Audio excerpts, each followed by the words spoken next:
মুর্শিদাবাদে আসরে জোড়া জাতীয় কমিশন। একদিকে যেমন জাতীয় মানবাধিকার কমিশন সেই টিম গিয়ে পৌঁছেছে, তেমনি জাতীয় মহিলা কমিশনের টিমও সেখানে গিয়ে পৌঁছয়। আর জাতীয় মহিলা কমিশনের সদস্যদের সামনে পেয়ে কান্নায় ভেঙে পড়েন সেখানকার বাসিন্দারা। ধুলিয়ানে গ্রাউন্ড জিরো কমিশনের সদস্যরা এনআইএ তদন্তের দাবি ধুলিয়ানের বাসিন্দাদের। মহিলা কমিশনের সদস্যদের দেখে কান্নার রোল স্থানীয় বাসিন্দাদের। আতঙ্কে ঘুমোতে পারছি না এমনই অভিযোগ করেন সেখানকার মহিলারা।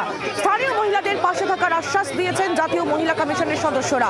কেন্দ্র সরকার পাশে আছে বলেও আশ্বাস জাতীয় মহিলা কমিশনের টিমের।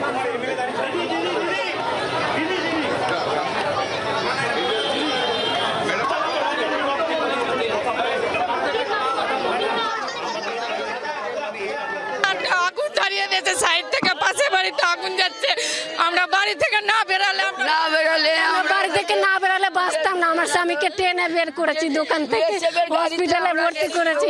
আমার ছেলেটা রাইস কোচিং এ পড়ে, আমি কি করে বলছে বারাসালি বেরা তোদেরকে শেষ করে দিব। বারাসালি কিচ্ছু নাই আমাদের সব।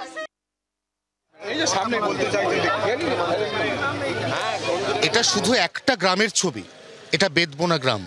এই গ্রামে এই মুহূর্তে 1000 থেকে 1200 মহিলা কেন্দ্রীয় মহিলা আয়োগ বা কেন্দ্রীয় মহিলা কমিশন তাদেরকে নিজেদের সমস্ত ক্ষোভের কথা জানানোর জন্য বসে আছেন। এক পাশে বসে আছেন প্রায় 1000 খানেক মহিলা এবং রাস্তার অপর প্রান্তে বসে আছেন আরও 200-রও বেশি মহিলা। একটা গ্রামের যদি এই অবস্থা হয় তাহলে এই মুহূর্তে এই এলাকা এবং তার আশপাশ, বিশেষ করে উপদ্রুত এলাকা হিসেবে গত কয়েকদিন ধরে যে সমস্ত জায়গার নাম সংবাদ শিরোনামে উঠে এসছে, সার্বিকভাবে সেই এলাকার অবস্থা ঠিক কী, ঠিক কতজন আক্রান্ত এবং আক্রান্তরা এই মুহূর্তে ঠিক কী অবস্থায় রয়েছেন তা নতুন করে বলার অপেক্ষা রাখে না। এই অবস্থায় সবথেকে বড় প্রশ্ন, কেন্দ্রের তরফ থেকে দুটি টিম এবং রাজ্যের রাজ্যপাল সিভি আনন্দ বোস তাদের পরপর সফর এবং এই মুহূর্তে এখানে থাকা বিএসএফ ক্যাম্প, এই ক্যাম্প উঠে গেলে, এই সফর শেষ হয়ে গেলে এবং এই সমস্ত সফরের রিপোর্ট জমা হয়ে যাওয়ার পরে এদের ভবিতব্য কি? বাড়ির পুরুষরা কি ঘরে ফিরতে পারবেন? পরিবার পরিজন নিয়ে এদের পক্ষে আগামী দিনে নিরাপদে এই গ্রামের মধ্যেই থাকা আদৌ কি সম্ভবপর হবে? উত্তর দেবে সময়। 24 ঘন্টার জন্য ক্যামেরায় মিন্টু বসাকের সঙ্গে অয়ন, মুর্শিদাবাদ। দেখুন, সাধারণ মানুষের চোখের জল তো আমাদেরও ভালো লাগে না, কিন্তু বাংলার সাধারণ মানুষ তো আজকে এটা বুঝতে পারছে যে যারা গোটা ঘটনাটা ঘটালো, যারা এই গোটা চক্রান্তের পিছনে, তারাই আজকে গিয়ে সাধারণ মানুষের কোলে গিয়ে মাথা রেখে তাদের সঙ্গে চোখের জল ফেলছে। এটা তো কুম্ভীরাশ্রু ছাড়া আর কিছু নয়।